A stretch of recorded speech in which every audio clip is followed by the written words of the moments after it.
얼굴이 와 이러지?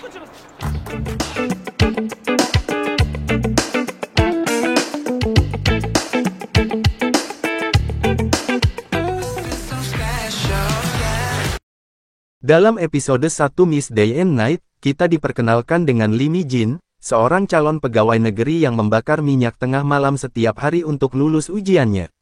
Meskipun dia secara konsisten mendapat nilai tertinggi dalam ujian tertulis, dia berulang kali gagal dalam wawancara, seringkali tampaknya karena usianya. Setelah gagal dalam wawancara untuk ke-8 kalinya, dia kembali ke keluarganya, yang bersukacita atas keberhasilannya karena kesalahpahaman yang melibatkan kandidat terpilih dengan nama yang sama. Hancur oleh situasinya, Mi-jin bertemu dengan seorang pria yang telah memberinya kartu namanya, menjelaskan bahwa dia dapat membantu pemilihannya melalui proses rujukan. Dia memberinya buku tabungannya bersama dengan dokumen, hanya untuk orang asing untuk campur tangan, mengidentifikasi pria itu sebagai scammer.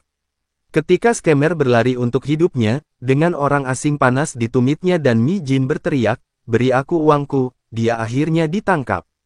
Orang asing itu membantu Mi-jin sampai ke kantor polisi. Terungkap bahwa Mi-jin telah menggunakan dana darurat keluarganya untuk membayar scammer dan tidak bisa mendapatkan uang kembali segera karena ditransfer ke rekening Burner.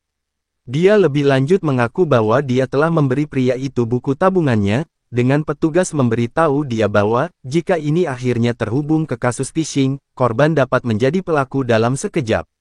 Dan inilah bagaimana dia menemukan dirinya dalam masalah ganda.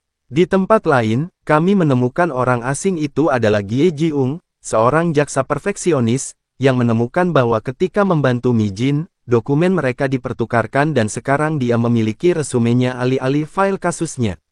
Dia memanggil Mi-jin, tetapi dia salah mengira dia sebagai scammer lain dan akhirnya memberkatinya dengan kutukan inovatif sebelum memblokir nomornya.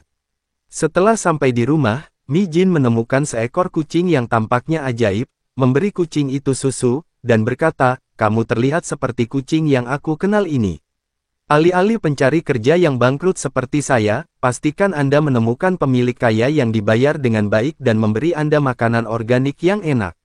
Dengan ini, dia kembali ke kamarnya, membakar semua bahan belajarnya, dan minum sampai dia jatuh sambil mengenang waktu yang dia buang untuk belajar keras untuk ujian hanya untuk berakhir bangkrut dan menganggur. Saat dia minum, kucing ajaib itu melompat ke dalam sumur, dengan Mi-jin mengikuti untuk menyelamatkannya. Waktu berhenti dan berbalik. Keesokan harinya, Mi-jin terbangun di tubuh seorang wanita berusia 50 tahun.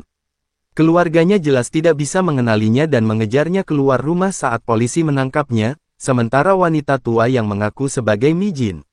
Mereka menyimpulkan bahwa mentalnya tidak stabil, dan Mi-jin berhasil melarikan diri dengan petugas mengikutinya. Saat dia mencoba bersembunyi darinya, matahari terbenam dan dia kembali ke tubuhnya sendiri. Dia kembali ke rumah dan menyimpulkan matahari mungkin ada hubungannya dengan transformasi mendadaknya.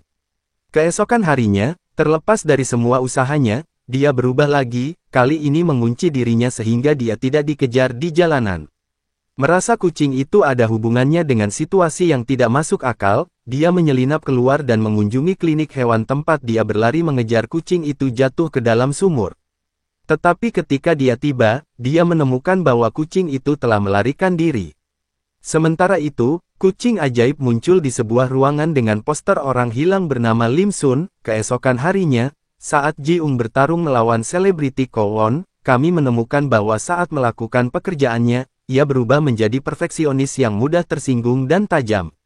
Sementara itu, Mi-jin mengunjungi klinik operasi plastik dan bahkan seorang dukun untuk membatalkan mantra yang dilemparkan padanya tetapi tidak berhasil. Ini adalah ketika dia menemukan posting layanan publik untuk orang tua dan muncul untuk wawancara di mana dia tidak hanya lulus tetapi unggul karena tingkat energinya milik seseorang berusia 20-an.